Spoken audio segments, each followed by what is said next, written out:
बहिणीनं वारं गावात कसं सुटलंय बघा. त्या वाऱ्याच्या ह्याच्यात बिहानं ती नुसतं म्हणलं मोडाव तोडाव. आल्यापासून 5 वाजल्यापासून आली बघा इथपर्यंत आल्या. 2:30 आहे. पैसे तिकडे राहिलेलं ही पण घेतलं मोडून शिना. पाऊस जर आला तर लय वाटलं आहे. आभाळ तर नुसतं काळं टोम झालं या. एवढं राहिलं या मुरावरचं खाली करून घ्यायचं आहे. काय सांगून उपयोग नाही आज. काय तर घोटाळा होतोय का ही पावसात. होय होय. काय घोटाळा होत नाही. हा? काय घोटाळा होत नाही. 100% घोटाळा होतोय. वारं बघा कसलं आहे.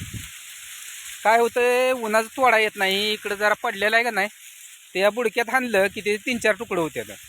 ते असं जरा चिपळ वल्ली दिसते ती याचं जरा बरं आहे. तर मित्रांनो आपण शेती ह्या वेळेस अशी केली आहे. अशी केली म्हणून तर मका टाकली तशी मोडून काढायला लागलो. ह्याला फवारणी नाही किंवा औषध कुठलं नाही, वर खत नाही, काही देखील नाही, तरी अशी मका आली आणि अशी कणसा येते. मग बरं आहे का कसं आहे? लय बरं आहे. अजून कसलं पाहिजे मस्त गोड झालं. फक्त मका पेरली हाय अशी पाणी देतो, याला काय केलं नाही. पण आता ही जलद घ्यायचा काढून ना, कारण की आपल्या शेतीत दुसरं पीक चांगलं करायचं. त्यामुळं हुताहून एवढं लवकर रान रिकामं करून घ्यायचं आहे. सकाळच्या पाणी पण गुराढोराचं बघावं लागतंय. घरी छान घाण धारा धिरा. सकाळचं लवकर येतोय 5 वाजता ना 8 वाजता जातोया.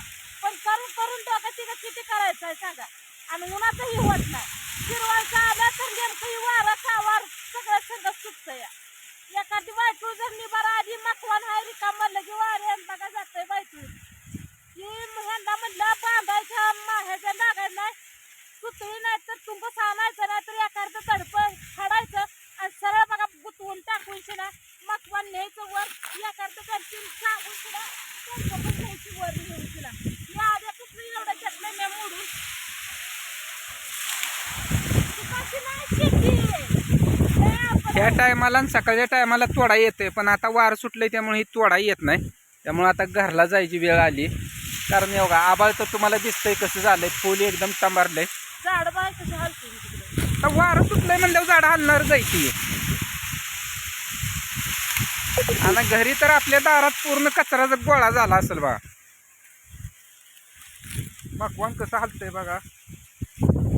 एकदम पीक कसं तालात आल्यावर वारे याच्यावर नसतं तसंही आता सुकून चाललंय. पाण्या वाचून वाळून गेलंय. तसं अजून मका महिना 15 दिवस तर आली नसती.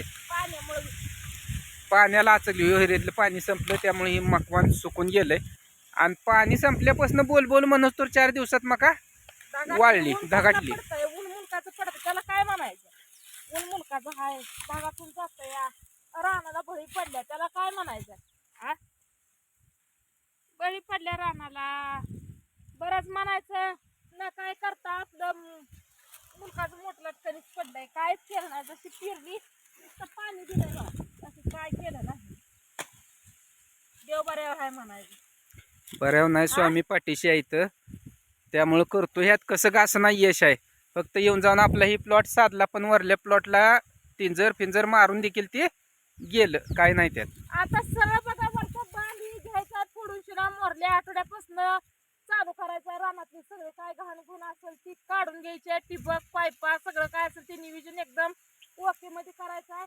बांधा ह्यांना काय म्हणतायची मध्ये बांधायचं 2 बांधायचं रानात. ती एकच बांध ठेवायचा आणि मधला जे बांध आहे ती पूर्णपणे आपण फोडून घेऊन शिरा रानाची लेवल करून घेऊया म्हणलं.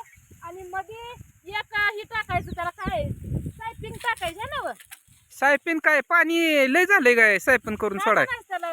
सबमेन टाकून घ्यायची. निम पाणी वर आणि निम पाणी खाली. कॉक केलं की वर जात खाली. कॉक केलं की खाली येत. या वर्षात आपली रोपं धरायला आली पाहिजे ती. असं आपल्याला रोपं आणायची. मग ती रोपं कशी आणायची कशी नाही ती आपल्यापाशी आहे. फक्त कष्ट करत राहायचं. कष्टाला मागं पडायचं नाही. आता नियोजन केलं होतं वेगळं पण झालंय. आता रेल रानाची कंडिशन बघून वेगळं. ह्या आपण तुकड्यात एकच सबमेंट टाकायचे.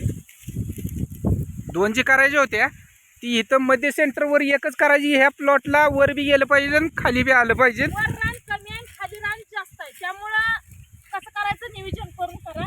आणि जेवढी एकराला रोपं लागते ती त्याचा ॲडेट काढून किती रोपं लागते ती किती नाही ती पण बघा. कारण की रोप एक 50 रुपयापासून काय तर पुढंच आहे वाटतं. मग एकराला किती रोपं रोपाला किती आणावं लागतील ही अंदाज काढा.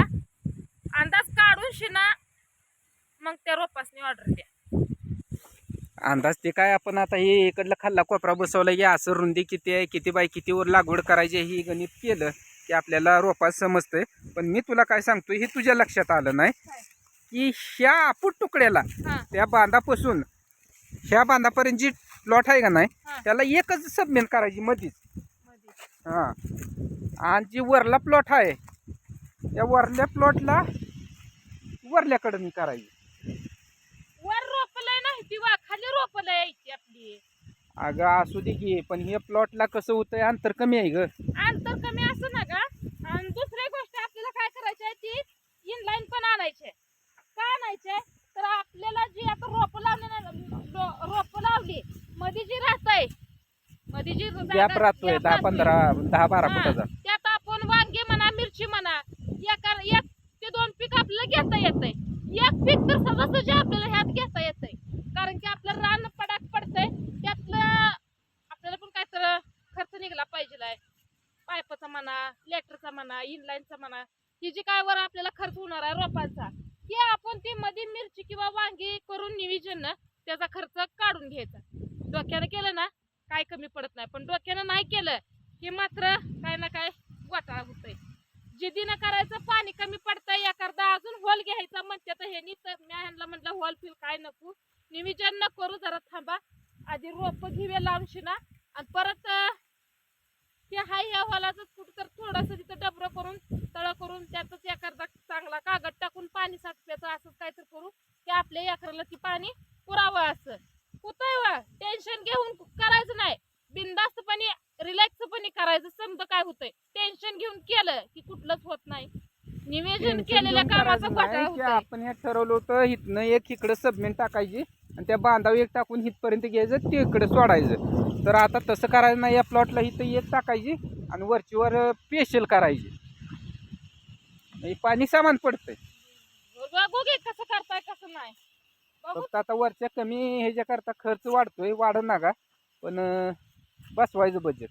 बजेट तर बसवावंच लागणार आहे. ती बजेट बसवलं तर आपलं बजेट बसणार आहे, नाहीतर आपलं काय खरं नाही. बहिणीनं कसं आहे माहिती आहे का, या शेती आहे पण त्या शेतीत रक्त आपलं वाकावं लागतंय. त्यावेळेस शेतीत आपल्याला काय आहे सोनं पिकतंय. शेतकऱ्याला शेती करायचं पण काय सुखाचं नाही. त्याला आधी घालावं लागतंय आणि मग घ्यावं लागतंय. आधी जी काय आहे भांडवल ती घालावं लागतंय आणि परत येईल का नाही येईल ह्याची पण गॅरंटी नाही. पदरात पडतंय का नाही ह्याची गॅरंटी नाही. जोपर्यंत पदरात पडत नाही तोपर्यंत ही शेतकरी झुरत राहतो. ही अवकाळ गाभणा आहे. पाऊस पाणी आता नेमकं बघा द्राक्षीचं आणि आपल्या आंब्याचं नुकसान आहे या पावसानं ह्या वाऱ्यानं. लय शेतकऱ्याचा अवघड आहे. काचच्या भांड्यात जीव आहे शेतकऱ्याचा. जेवढा विचार कराल तेवढा थोडा आहे, तरी पण शेतकरी करतोय. शेतकऱ्याला कष्टाशिवाय पर्यायच नाही. भलं त्यात फायदा होऊ तोटा होऊ पण आपदावं लागतंय. कारण शासकीय जॉब किंवा कुठं शेतकरी सर्व्हिसला येईल त्याला घर बसल्या मानधन भेटतंय म्हणाय. शेतीत ज्या वेळेस आपदाव त्यावेळेस भलं 10 वेळा खर्च करून वाया जाऊ दे आणि एकदा येऊ दे पण त्याला ती करावंच लागणार आहे. आता ही कमीत कमी बघा 4-5 दिवस झाला आम्ही मुडतोय. सकाळ संध्याकाळ उरकत नाही. मकवानाचा दिसा लय बेकार असतो. उरकत नाही. आधी मोडायचं, परत तोडायचं, परत पेंड्या बांधायच्या, कणस भरायची, कणस बाहेर काढायची, परत वैरण बाहेर काढायची, वैरण नीट लावायची, परत पावसा पाण्याचं जित्राबाला काय करायचं म्हणून. आणि लय टेन्शन आहे. एक नाही झुरतच राहायचं.